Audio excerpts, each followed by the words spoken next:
मैं आपकी अपनी लवली गोस्वामी आप सबका हिंदी कविता के इस सत्र में बेहद स्वागत करती हूँ। और इसके साथ ही मैं आपको एक छोटी सी कहानी सुनाती हूँ। बाशो, जो कि हाइकू के बहुत बड़े कवि हैं और विद्वान हैं, वो कभी कभी छोटे छोटे वर्कशॉप लिया करते थे कविता के। तो उसी दौरान उनके एक शिष्य ने उनसे पूछा कि गुरुजी, मुझे एक बहुत बड़ा मेटाफोर मिला है, एक बहुत बड़ा सिंबल मिला है कविता के लिए, क्या मैं इसे अपनी कविता में इस्तेमाल कर लूँ? वो सिंबल क्या था? वो सिंबल था, उनको एक मिर्च और एक ड्रैगन फ्लाई में, लाल ड्रैगन फ्लाई में और लाल मिर्च में समानता दिखाई दी। तो उन्होंने लिखा कि ड्रैगन फ्लाई आसमान में उड़ रहा था, उसके दोनों पंख झड़ गए और वो लाल मिर्च बनके धरती पर गिर गया। तो बासो ने कहा कि ये मेटाफोर बहुत अच्छा है, लेकिन अभी भी ये कविता नहीं है। ये कविता क्यों नहीं है? ये इसलिए कविता नहीं है क्योंकि तुमने इसमें एक जीव को डीमोरलाइज किया, उसे नकारात्मक तरीके से सामने रखा है। तुम लिखो कि एक लाल मिर्च थी जिसे 2 पंख मिल गए और वो ड्रैगन फ्लाई बन के उड़ गया।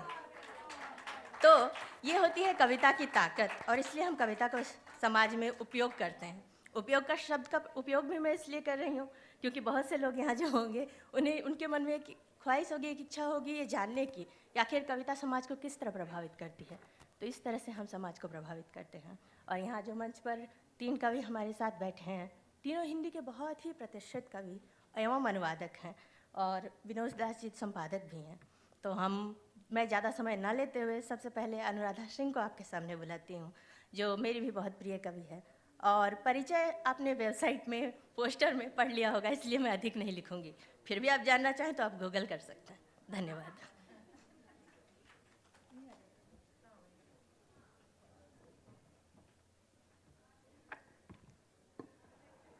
धन्यवाद लवली, और आप सबका धन्यवाद।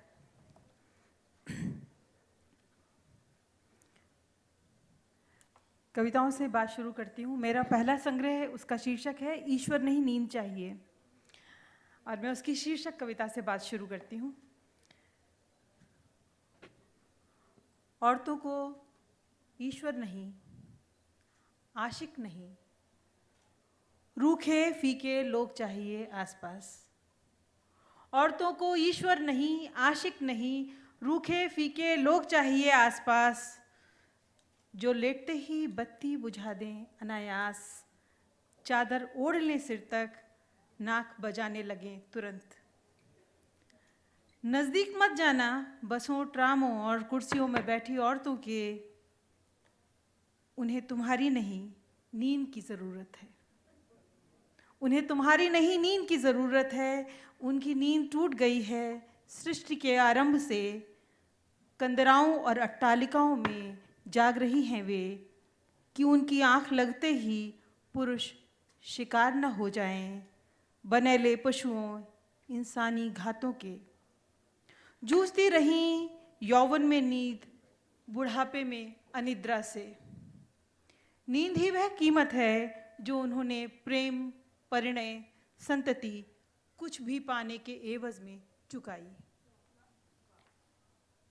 सोने दो उन्हें पीठ फेर आज की रात, आज साथ भर दुलार से पहले आंख भर नींद चाहिए उन्हें। आज साथ भर दुलार से पहले आंख भर नींद चाहिए उन्हें।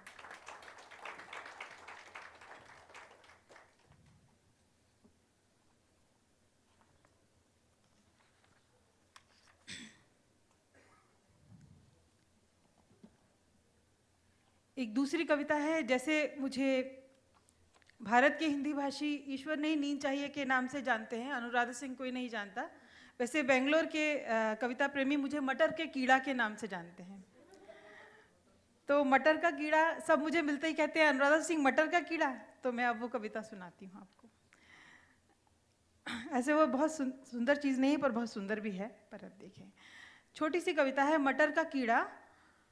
मटर की बंद फली उस 1/3 इंच के हरे कीड़े की पूरी दुनिया है। मटर की बंद फली उस 1/3 इंच के हरे कीड़े की पूरी दुनिया है। 5 दाने हैं अकूत संपदा जीवन के लिए। 10 रुपए पाओ तुम्हारे और दुकानदार के बीच का विनिमय है। 10 रुपए पाओ तुम्हारे और दुकानदार के बीच का विनिमय है। मटर के कीड़े का अनुबंध तो ईश्वर से है, जिसने दाने के गर्भ में आरोपित किया है उसे। तुम्हारे फली खोलते ही उसे मजबूरन शामिल होना पड़ा है तुम्हारे विपणन संसार में। तुम्हारे फली खोलते ही उसे मजबूरन शामिल होना पड़ा है तुम्हारे विपणन संसार में, वरना फली में वह अपनी दुनिया का बाहक बाशिंदा था। उसकी औकात एक कीड़े से कहीं ज्यादा थी।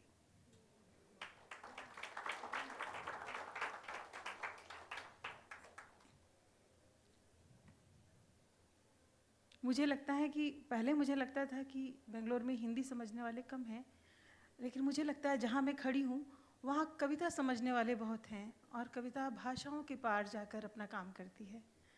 और इसलिए मैं पूरे इस विश्वास के साथ अपनी कविताएं सुना रही हूँ कि उन्हें आप ज़रूर पढ़ लेंगे। मटर का कीड़ा को आप एक स्त्रीवादी नज़रिए से और मनुष्यवादी नज़रिए दोनों से पढ़ सकेंगे।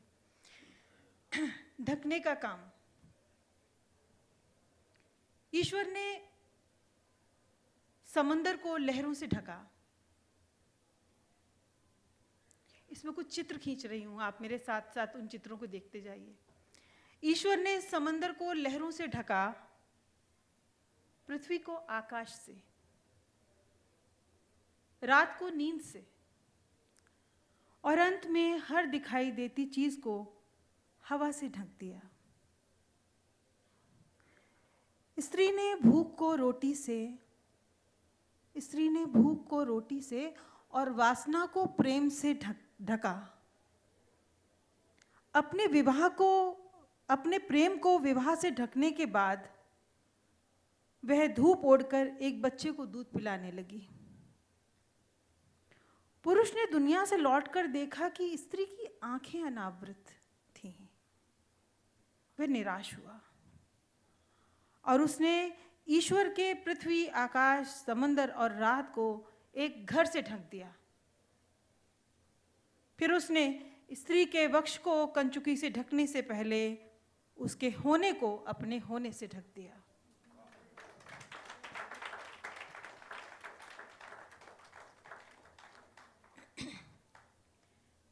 एक कविता है, वेटिंग रूम में सोती स्त्री।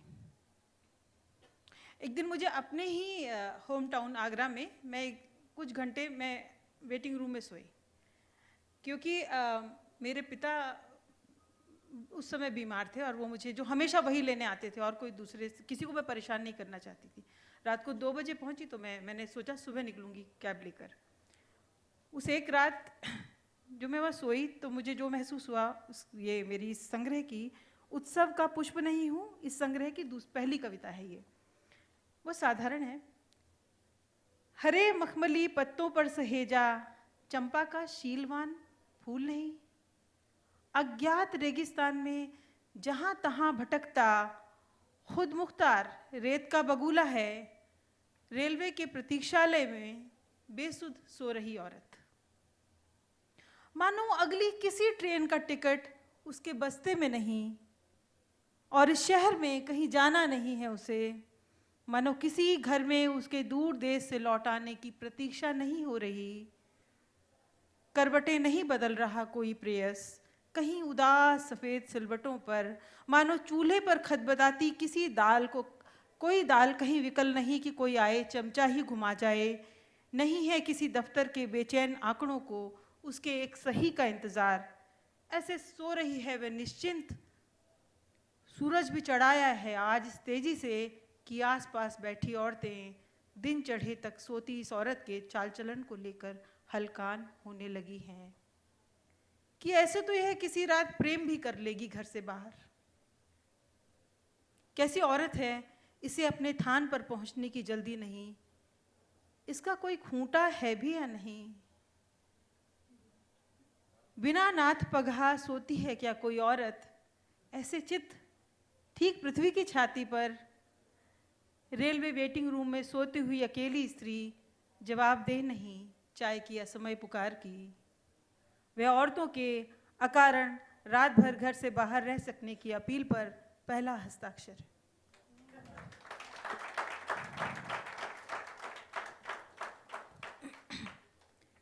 गूलर का फूल जानते हैं आप? गूलर का पेड़ देखा है आपने? फूल भी देखा होगा।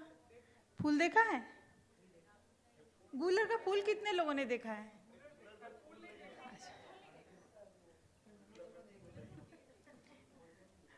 गूगल का फूल? अच्छा। ये कविता है, गूलर के फूल के ऊपर ये कविता है। तुमने मांगा है जो फूल, मैंने तुम्हें गूलर के गाछ की फोटो भेजी। मैंने तुम्हें गूलर के गाछ की फोटो भेजी। तुमने कहा एक इसके फूल की भी भेजो। चाहती तो थी कि जीवन के इस घमासान में तुमसे अपनी याद का एक कातर क्षण ढूंढने को कहूं।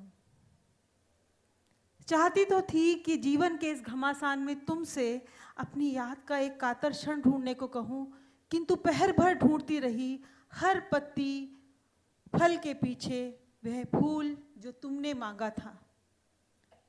शाम हो चली है प्रिय, शाम हो चली है प्रिय, न हो तो एक बार मुझसे मेरी आत्मा भी मांग देखो।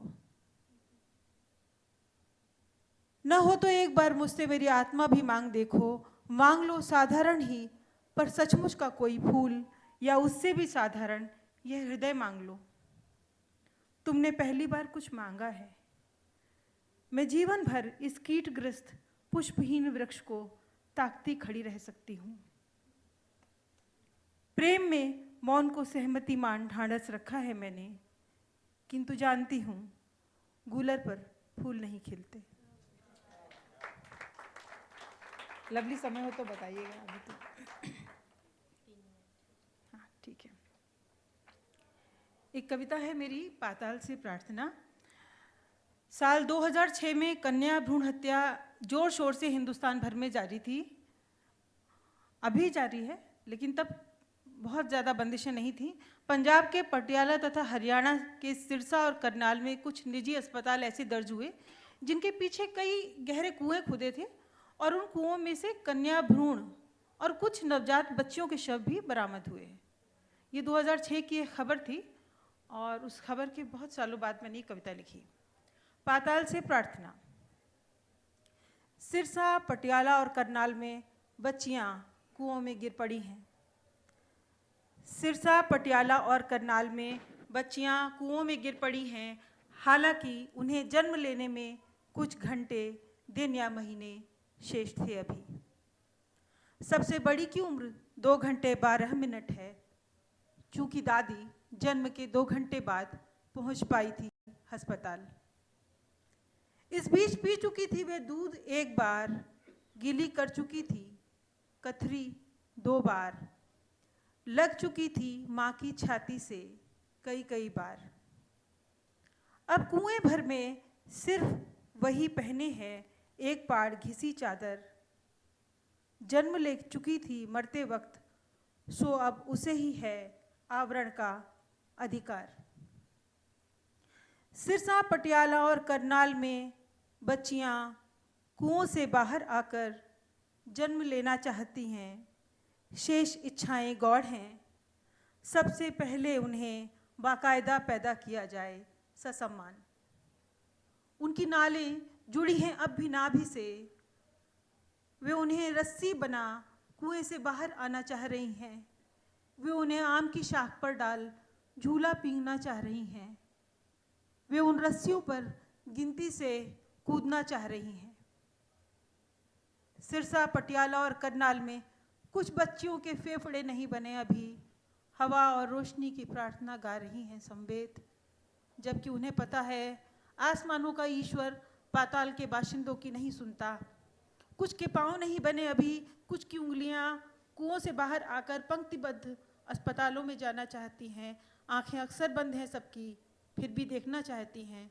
सोनोग्राफी मशीनें ऑपरेशन थिएटर, फोर्सेप्स और नश्तर, छूना चाहती हैं ग्लिसरीन के इंजेक्शन, सीसा, गला घोंटने वाली उंगलियां, करना चाहती हैं ज़रा ताजुब, करना चाहती हैं ज़रा ताजुब।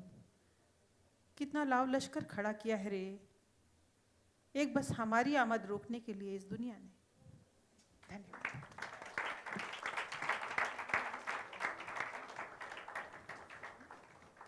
अब आप सुनेंगे हिंदी की बहुत ही प्रतिष्ठित कवि नीलेश रघुवंशी जी को।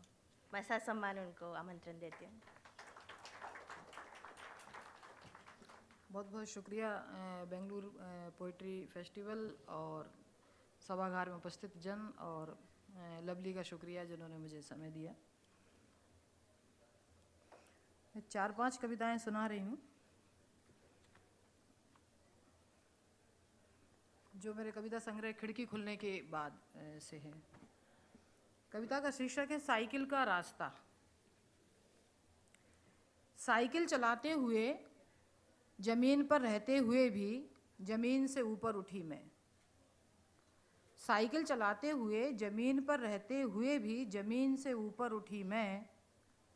अंधे मोड़ को काटा ऐसे कि रास्ता काटती बिल्ली भी रुक गई दम साध कर। ढलान से ऐसे उतरी समूची दुनिया को छोड़ रही हूँ जैसे पीछे। चढ़ाई पर ऐसे चढ़ी कि पहाड़ों को पार कर पहुँचना है सपनों के टीलों तक।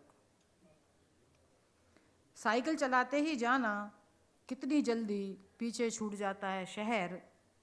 शहर को पार करते हुए जाना, नदी ना होती तो शहर की सांसें जाने कब की उखड़ गई होती। पहला पहिया ना होता तो कुछ करने की जीतने की जिद ना होती। खड़ी हूँ आज उसी सड़क पर बगल में साइकिल दबाए। पैदल चलते लोगों को देख घबरा जाती हैं अब सड़कें। रास्ता काटने से पहले 10 बार सोचती हैं बिल्लियाँ। गाय और कुत्ते भी पहले की तरह नहीं बैठते अब सड़क के बीचों बीच। देखा नहीं आज तक सड़क पर किसी बंदर को घायल अवस्था में। मृत्यु का आभास होते ही पेड़ की खोए में चले जाते हैं वे। क्या साइकिल चलाते और पैदल चलते लोग भी चले जाएंगे ऐसी ही किन्हीं खोहों में। रौंप दी जाएगी क्या साइकिल भी किसी स्मृति वन में। साइकिल में जंग भी नहीं लगी और रास्ते पथरीले हुए बिना खत्म हो गए। फिर भी भोर के सपने की तरह दिखी जाती है सड़क पर साइकिल।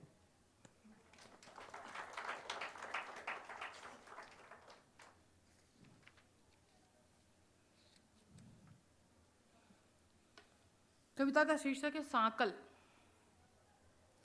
कितने दिन हुए किसी रैली जुलूस में शामिल हुए बिना। दिन कितने हुए किसी जुल्म जोर जबरदस्ती के खिलाफ नहीं लगाया कोई नारा। हुए दिन कितने नहीं बैठी धरने पर किसी सत्याग्रह पदयात्रा में नहीं चली जाने कितने दिनों से। कैंडल लाइट मार्च में तो शामिल नहीं हुई आज तक। तो क्या सब कुछ ठीक हो गया है अब। कितने दिन हुए किसी रैली जुलूस में शामिल हुए बिना। दिन कितने हुए किसी जुल्म जोर जबरदस्ती के खिलाफ नहीं लगाया कोई नारा।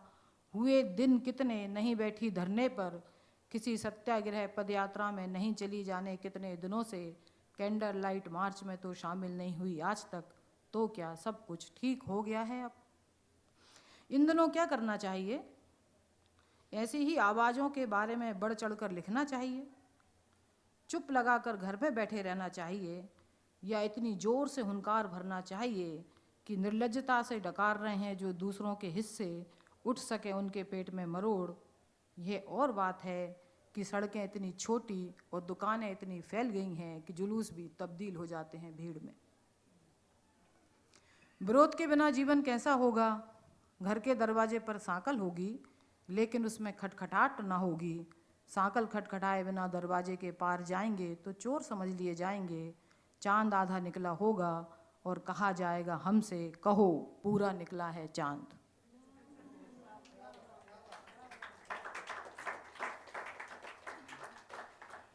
एक छोटी सी कविता है और कविता का शीर्षक है आड़ी फसल। मतलब सुनेंगे तो समझ जाएंगे आड़ी क्या होता। आड़ी फसल। फसलें आड़ी हो गई हैं वे खड़ी थीं और कटने वाली थीं कि अचानक आई बारिश को झेल नहीं पाईं और उनकी कमर टूट गई। फसलें आड़ी हो गई हैं, वे खड़ी थीं और कटने वाली थीं कि अचानक आई बारिश को झेल नहीं पाईं और उनकी कमर टूट गई। कोई भी ट्रेन की खिड़की से आड़ी फसल की सुंदरता पर रीझना मत। मोबाइल से फ़ोटो खींचते समय फसल पर आड़े ना हो जाना। हर कोई लेना चाहता है जब किसान से उसकी ज़मीन, तो किसान और खेत के साथ सेल्फी लेने की कोशिश ना करना। फ़ोटो खींचने की जगह खेत की आंखों में झांक कर देखो। फसल को चौपट करती हुई बारिश में किसान के संग खुद को गलाकर देखो। आड़ी फसलों पर चमकती बूंदें किसान के आंसू हैं।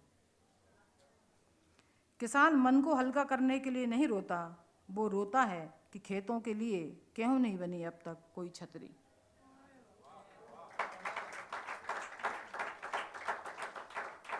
और एक कविता का शीर्षक है बेखटके। नींद इतनी कम और जलन इतनी ज्यादा कि सड़क किनारे सोते कुत्ते को देख भर जाती हूँ जलन से। नींद इतनी कम और जलन इतनी ज्यादा कि सड़क किनारे सोते कुत्ते को देख भर जाती हूँ जलन से। इतनी कमियां हैं जीवन में कि पानी के तोड़ को भी देखने लगी हूँ उम्मीद से। अंतिम इच्छा कहें या कहें पहली इच्छा, मैं बेखटके जीना चाहती हूँ। निकलना चाहती हूँ आधी रात को बेखटके। रात 12 का शो देखकर रेलवे स्टेशन पर घूमूं जेब में हाथ डाले।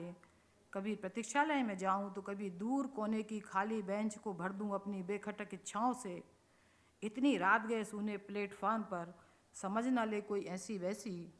मैं ऐसी वैसी ना समझी जाऊं और नुक्कड़ की इकलौती गुमटी पर चाय पीते इत्मीनान से खींच सकूं आधी रात का चित्र। क्षितिज के भी पार जा सके मेरी आँख। एक दृश्य रचने के लिए मिलें मुझे भी पर्याप्त शब्द और रंग। जरूरत ना हो आधी रात में हाथ में पत्थर लेकर चलने की। आधी रात हो और जीने का पूरा मन हो। कोई मुझे देखे तो देखे एक नागरिक की तरह। ये देह भी क्या तुच्छ चीज है, बिगाड़ कर रख दिए जिसने नागरिक होने के सारे अर्थ।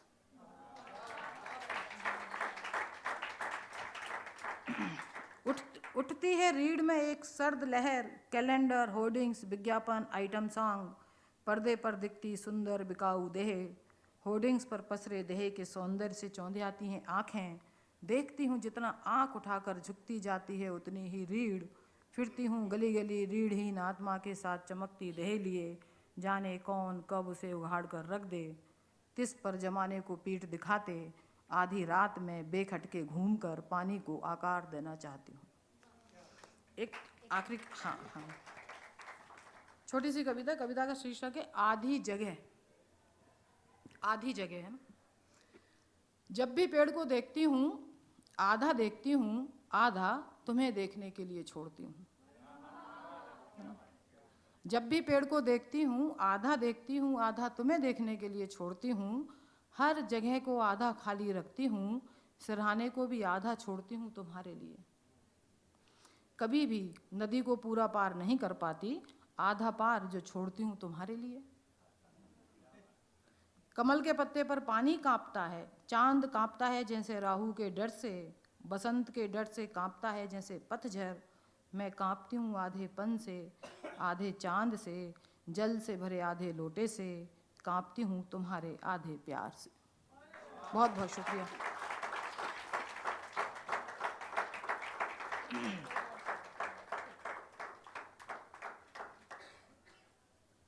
इस लोकतंत्र में, कविता का शीर्षक है इस लोकतंत्र में। मेरे बाद कविता सुनाएंगी लवली। मैं पहले से बोल देती हूँ ताकि लवली तैयार हो जाएं और फिर लवली विनोद जी को बुलाएंगे। Please Vinod ji senior. मेरे बाद लवली पढ़ेंगे और लवली फिर विनोद जी को बुलाएंगे। इस लोकतंत्र में, कविता का शीर्षक है इस लोकतंत्र में। मैं जीना चाहती हूँ लेकिन वैसे नहीं जैसे तुम चाहते हो। मैं पेड़ को पेड़ कहना चाहती हूँ, उसके हरेपन और नए पत्तों में खिल जाना चाहती हूँ। तुम उसके इतिहास में जाकर कहते हो ये हमारे मूल का नहीं। तुम पेड़ की मूल प्रजाति में विश्वास करते हो, मुझे पेड़ के संग हरियाने से रोकते हो। जिस दिन गिलहरी ने अपना घोंसला बनाया पेड़ में, उस दिन से मेरा मन पेड़ के भीतर रहने लगा। गिलहरी कहीं भी किसी भी जगह, गांव, देश, प्रदेश में बना सकती है किसी भी पेड़ पर अपना घर। एक गिलहरी दूसरी गिलहरी से कभी नहीं पूछती तुम्हारा पूरा नाम क्या है ना? मैं नदी सा बहता जीवन जीना चाहती हूँ, तुम हो कि नदी को घाट से पाट देना चाहते हो। वाल्मीकि घाट पर खड़े हो झांकती हूँ नदी में, तुमने नदी को नदी से पाट दिया। किसी एक को राष्ट्रीय बग्घी में सुशोभित करते हो, लेकिन हम सतरंगी सपनों के संग घोड़ी पर भी नहीं बैठ सकते। तुमने हमसे हमारे द्वीप छीने, सारा नमक ले लिया और सबसे ज़्यादा खारेपन की उम्मीद हम ही से करते हो। देश का संविधान कहता है हमें वोट देने का अधिकार है। देश का संविधान कहता है हमें वोट देने का अधिकार है। तुम कहोगे लोकतंत्र में ऐसा ही होता है। मैं कहती हूँ जब नदी को नदी, पेड़ को पेड़ और अंधेरे को अंधेरा नहीं कह सकते, तो इस लोकतंत्र में किससे कहूँ अपने मन की बात। Thank you, thank you, thank you.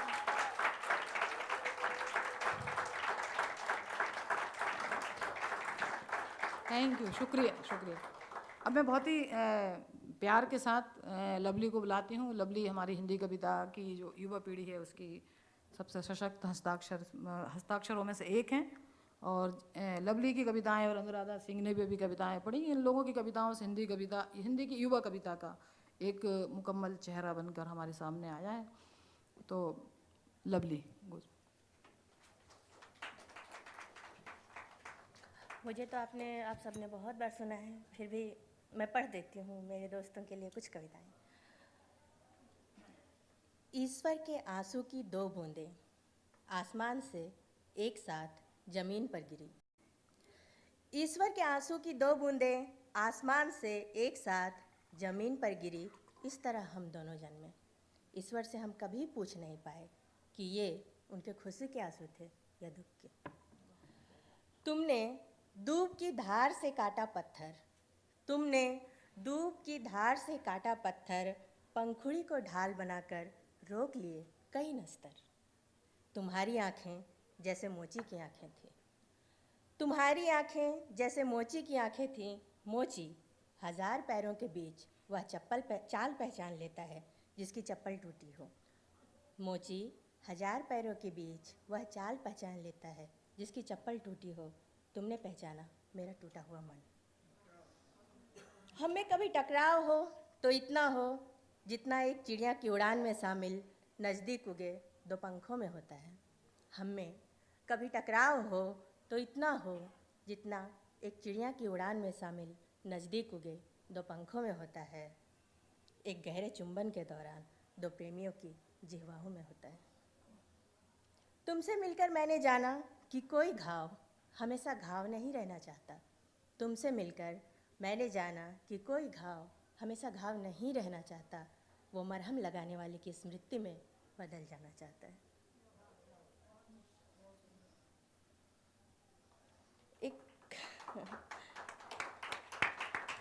धन्यवाद। एक और छोटी कविता है। सभी कहते हैं प्रेम में डूबना तो मतलब डूब जाना, वरना क्या, लेकिन मेरा दृष्टिकोण थोड़ा अलग है, इसलिए मैंने इस कविता को लिखा। प्रेम में उतना डूबो जितना डूबती है पानी में नाव की तली। प्रेम में उतना डूबो जितना डूबती है पानी में नाव की तली, ऐसे कि पानी में बनता रहे रास्ता और चलता रहे जीवन।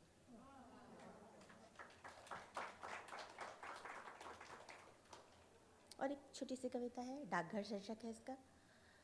दुनिया के तमाम डाकखाने प्रेम से चलते हैं, दुनिया के तमाम डाकखाने प्रेम से चलते हैं और कचहरियाँ नफरत से। कोई हैरत नहीं कि डाकघर कम हो गए और कचहरियाँ बढ़ती चली गईं। आज हम दोनों कम से कम एक चिट्ठी तो एक दूसरे को लिख ही सकते हैं, या फिर तुम कभी कभी मुझे कोई किताब भिजवाना।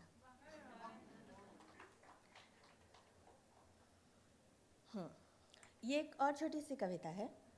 इसका शीर्षक है गंध। गंध कभी धोखा नहीं देती, गंध कभी धोखा नहीं देती। वे ठीक उसी चीज़ की याद दिलाती है जिसे कि वे उठ रही होती हैं। कुछ लोग भाषा से दुख पहुंचाने के मामलों में गंधों जैसे ही सटीक होते हैं। और एक और छोटी कविता है, बहुत ही छोटी है। तो मैंने दुख सहे लेकिन मैं दुखी नहीं, मैंने दुख सहे लेकिन मैं दुखी नहीं। दुख सहने के लिए होता है, हारने के लिए नहीं। धन्यवाद।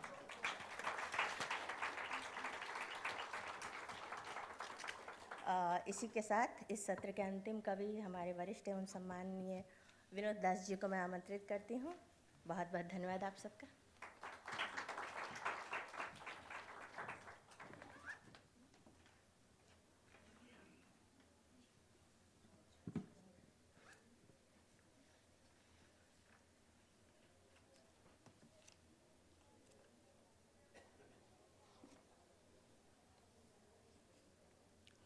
सबसे पहले आप सभी को नमस्कार। स्त्री स्वर आप लोगों ने सुना, पुरुष भी ये स्त्री ही है। तो मैं चाहता हूँ कि ये कविताएं भी आप उसी रूप में सुने। पहली कविता का शीर्षक है दागी आलू। छिलकों के साथ मैं फेंकने जा रहा था दागी आलू। छिलकों के साथ मैं फेंकने जा रहा था दागी आलू। वह आई और उसने एक एक करके चुन लिए सब दागी आलू। वो आई और उसने एक एक करके चुन लिए सब दागी आलू। फिर उसने काट कर अलग किया उनका वह हिस्सा जो सड़ा था। फिर उसने काट कर अलग किया उनका वह हिस्सा जो सड़ा था। मैं शर्मिंदा था। आलू का एक बड़ा हिस्सा अच्छा और बेदाग था। मुझे लगा कितना कुछ बचाया जा सकता है इस तरह इस पृथ्वी पर।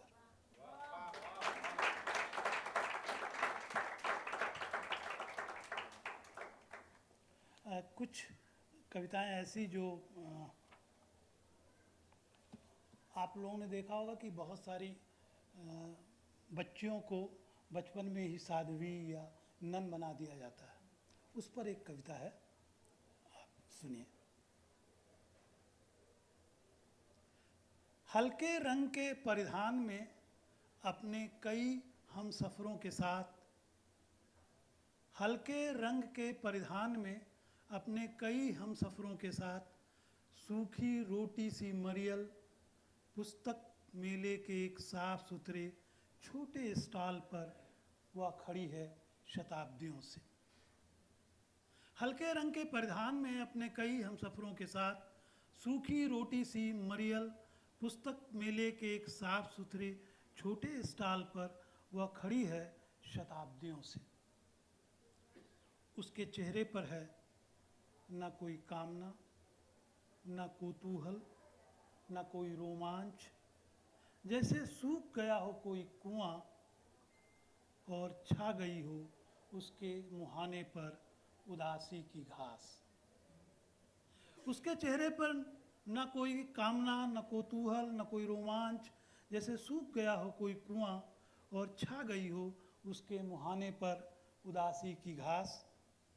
सब कहते हैं उसे साध्वी। कहती है उसकी सूखी आंखें चीख चीख कर, साध्वी नहीं मैं एक स्त्री हूँ। कहती है उसकी सूखी आंखें चीख चीख कर, साध्वी नहीं मैं एक स्त्री हूँ। मेरे भी उन्नत वक्षों में होती है सुरसुराहट, रजस्वला होती हूँ हर माँ। मेरे भी गर्भ में मचा सकते हैं ऊधम नन्हे नन्हे दो पाँव। कोई नहीं सुनता उनकी चीख, कोई नहीं सुनता उनकी चीख।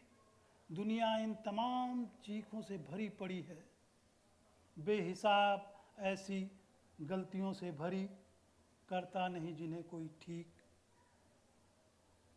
पिता, भाई, चाचा, दोस्त खो गए हैं उसके वजूद के भीतर। वो लड़का भी शाम के जुटपुटे में जिसने चूमा था गर्दन के पीछे उसके खुले हिस्से को।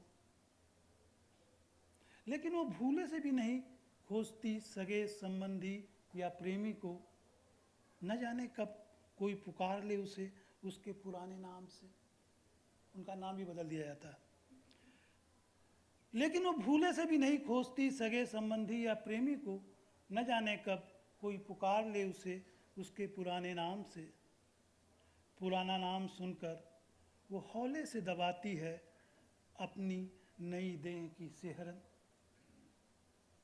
धर्म ग्रंथ बेचते हुए जब कोई पुरुष भंगिमा करती है उसे बेचैन, क्रोध से कांपने लगता है उसके गले में लटका धर्म चिन्ह। फिर वो छटपटाने लगती है दो पल्लों के बीच फंसी तितली की तरह। फिर वो छटपटाने लगती है दो पल्लों के बीच फंसी तितली की तरह। ये साध्वी नहीं, चलती फिरती एक देह है, खोजती हुई अपनी आत्मा इस मायावी दुनिया में।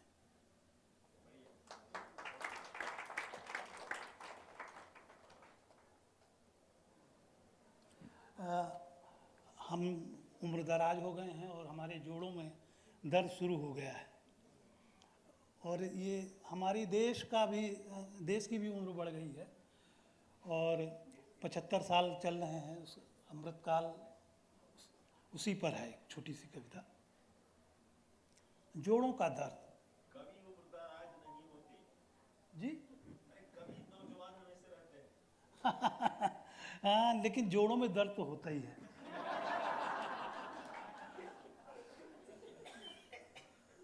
70 साल से चलते चलते जोड़ों की हड्डियां खटखट करने लगी हैं।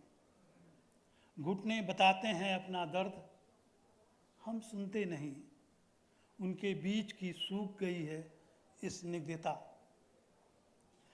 पांव आगे बढ़ते ही दर्द की करुण कराह निकलती है, जैसे हड्डियां वृद्धाश्रम में बंद दरवाजे के भीतर सुबक रही हैं। पांव आगे बढ़ते ही दर्द की करुण कराह निकलती है, जैसे हड्डियां वृद्धाश्रम में बंद दरवाजे के भीतर सुबक रही हों। मत हंसिए, मत हंसिए, उम्र की सांझ में कोई करिश्मा काम नहीं करता। बुरे विचार की तरह टखनों को जकड़े रखता है दर्द। जहाँ जोड़ होते हैं समय की रगड़ के साथ वहाँ दर्द होता ही है। जहाँ जोड़ होते हैं समय की रगड़ के साथ वहाँ दर्द होता ही है। चाहे कुहनी हो या घुटने, दाम्पत्य हो या दोस्ती, कश्मीर हो या अरुणाचल प्रदेश।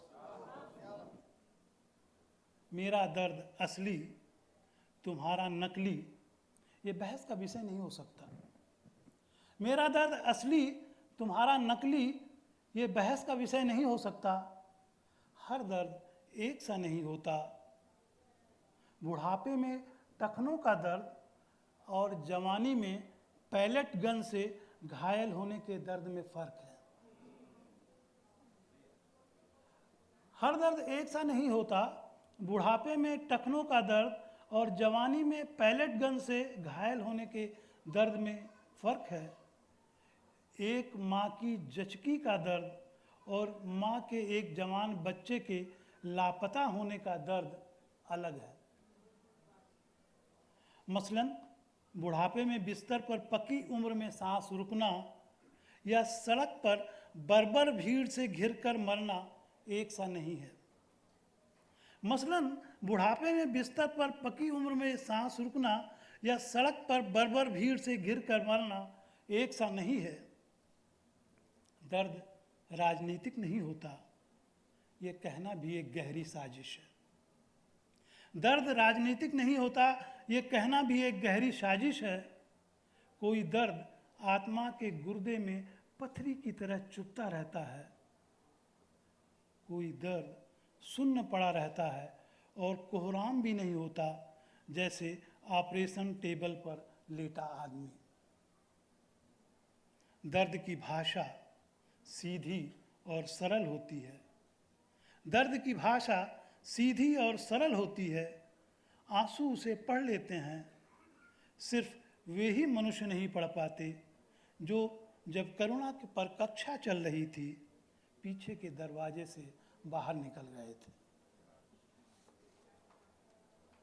एक इधर आप लोगों ने देखा होगा मणिपुर और बहुत जगह जिस तरह हो रहा है अभी इंडिया गेट पर जो महिलाओं के साथ महीनों रहा और किस तरह हुआ, तो उसी पर एक है बलात्कृता का हलफनामा।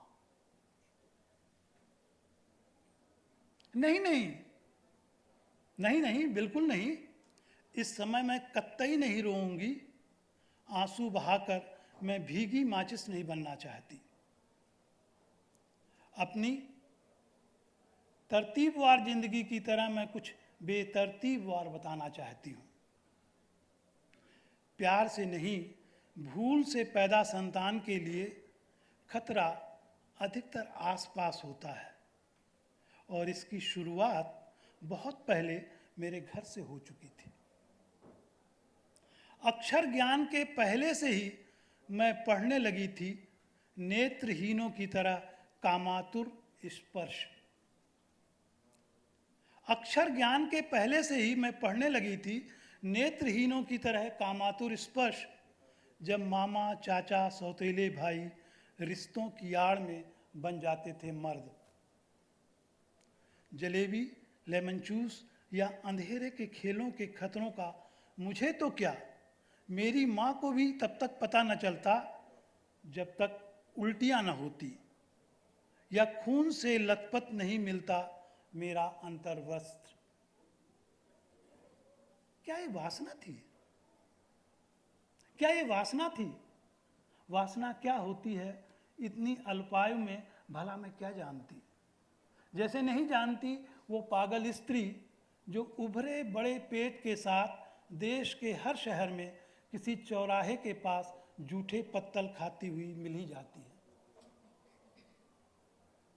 वासना क्या होती है इतनी अल्पायु में भला मैं क्या जानती। जैसे नहीं जानती वो पागल स्त्री जो उभरे बड़े पेट के साथ देश के हर शहर में किसी चौराहे के पास जूठे पत्तल चाटती हुई मिल ही जाती है। बस जब वो छूते तो लगता कोई छिपकली मेरे अंगों पर रेंग रही है, नितंबों पर चिकोटियां काट रही हैं चींटियां। बस ट्रेन की भीड़ में, मेले बाजार की धक्का मुक्की में वह बिलबिलाते चिलचट्टे की तरह मुझे छूते छूते सरसराते केंचुए की तरह। बलात्कार सिर्फ लिंग से नहीं होते, आंखों से भी होते। बलात्कार सिर्फ लिंग से ही नहीं होते, आंखों से भी होते। सृष्टि में सबसे अधिक बलात्कार कल्पना में होते। इनके अनंत चेहरे थे। कोई गणित ट्यूटर के वेश में आता, अखबार के बहाने नोचने लगता वक्ष। कोई संगीत गुरु तबले की तरह बजाने लगता मेरी देह। कोई तरक्की का झांसा देकर केबिन में चबा लेता ओंठ। कोई अभिनेत्री बनने का लालच देकर खेलता देह प्रेम का खेल। बाबा फकीरों की तो बात ही अलग थी। बाबा फकीरों की बात ही अलग थी। संतान सुख देने के बहाने उतार देता था अंग से पूरे वस्त्र। शौहर के बारे में मैं कुछ नहीं कहूँगी। शौहर के बारे में मैं कुछ नहीं कहूँगी। अवमानना का मुकदमा चल जाएगा मुझ पर। न्यायालय भी देता है शौहर को बलात्कार की छूट। जलती सिगरेट के दाग की तरह मेरी आत्मा पर है इनके दंश के इतने पक्के निशान कि अंतिम समय मेरी अस्थियों के साथ जाएंगे। गरीब दलित सखियों के बारे में क्या कहूँ, कांपता है कलेजा। ये सखियाँ ऊंची जातियों के लिए नाबदान हैं, फिर भी आम की मुफ्त चटनी से भी ज़्यादा सवर्णों को लगती हैं इनकी देह चटपटी। खेत खलियान में रौंदने के लिए ये उनकी केल बिस्तर हैं। ना नुकुर या चू चरा करने पर उनके प्रतिशोध का सामान है। आपकी किताबी लफ्ज़ों में कहूँ तो इनकी खामोश चीखों से लिखा जाता है उनके वर्चस्व और पौरुष का इतिहास। गाय से भी कम है इनका महत्व। वो चाहे घर में झाड़ू पोछा करती छमिया हो या फसल काटती छमिया। इनकी शिकायतें अक्सर थाने के बाहर छटपटाकर तोड़ देती हैं दम। हुज्जत करने पर लाकअप में पिटते हैं नाते रिश्तेदार। मंद मंद घिनौनी मुस्कान के साथ कचहरी में पूछते वकील जज घृणित सवाल। गोया भरी सभा में आईने के सामने फिर से किया जा रहा हो उनका शाब्दिक बलात्कार। कोई इन कुलक्षणों का साथ नहीं देता, कोई इन कुलक्षणों का साथ नहीं देता, न पंचायत न राजनीतिक दल। इनके लिए राजधानी की सड़कों पर कोई मोमबत्ती मार्च भी नहीं निकालता। टीवी अखबार के संवाददाता भी महामहिम या अभिनेता के फोटो शूट में रहते व्यस्त। वह सांसद भी रहती चुप जो संसद में छाती पीटती थी एक गर्भवती हथनी के मरने पर। मैं आपको कुछ कुछ समझने लगी हूँ, मैं आपको कुछ कुछ समझने लगी हूँ। आप केवल देखना चाहते हैं मेरी आंखों में डर का कांपता पानी। मेरी आज़ादी आपके डर के भीतर कैद है, चाहे मेरी पोशाक हो या नौकरी या स्कूल का बस्ता। मन से शादी या प्रेम का जिक्र करना मेरे लिए कुफ्र है। मन से शादी या प्रेम का जिक्र करना मेरे लिए कुफ्र है। इसके लिए आपकी पंचायतें बांटती ही रहती हैं चरित्रहीनता का प्रमाण पत्र। मैं जानता हूँ शौचालय में मेरी गंदी गंदी तस्वीरें बनाकर गंदी गंदी गालियाँ नवाज कर तोड़ना चाहते हैं आप मेरा मनोबल। अब मैं इस डर के पार चली गई हूँ, वैसे भी आपकी नज़रों में हो गई हूँ अशुद्ध। हालांकि ऐसी पवित्रता पर मैं थूकती हूँ। दरअसल मेरी यौन मेरी देह का सबसे पवित्र अंग है। हर माह रक्त स्नान से होती रहती है पवित्र। यहीं से हुआ है इस पृथ्वी पर तुम्हारा जन्म। मेरी मौत की प्रतीक्षा करना बेकार है। आपकी घटिया सोच के लिए गले में दुपट्टा बांधकर नहीं दूंगी मैं अपनी जान। जीवन बहुत सुंदर है। हाँ, आपके लिए एक और आखिरी बात। मेरा मन एक किले जैसा दुर्भेद्य है जो किसी भी आक्रमण से नहीं जीता जा सकता, लेकिन मासूम है इतना कि एक सुंदर फूल पेश करने पर भी हार देता है अपना सर्वस्व। धन्यवाद।